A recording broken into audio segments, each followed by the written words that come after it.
Hari ini saya nak tunjukkan sebuah tanah lot banglo di Putrajaya untuk dijual menghadap ke tasik yang cantik ini.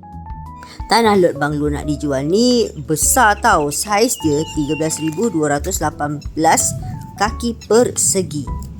Tanah freehold dan ia memang tanah yang luas, rata, sesuai sangat untuk anda nak bina sebuah banglo dekat sini. Menghadap tasik pula, masa ni angin memang kuat. Korang boleh dengar bunyi angin tu dari tasik tu, betul-betul pergi ke arah tanah ni.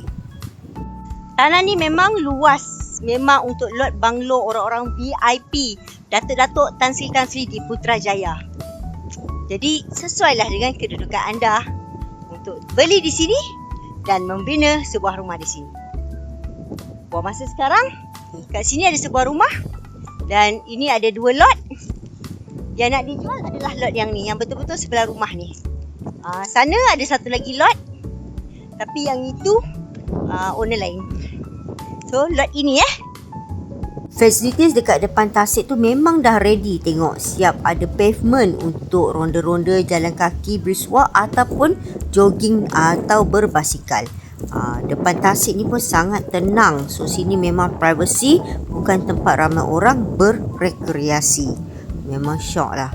Okay, ini pula adalah jiran-jiran banglo-banglo yang berada di depan dan sekitar lot tanah ini. Okay, kalau nak dapatkan tanah ni boleh hubungi ataupun WhatsApp saya di nombor telefon yang tertera dekat skrin ni. So, bila lagi masa untuk bina banglo di sini.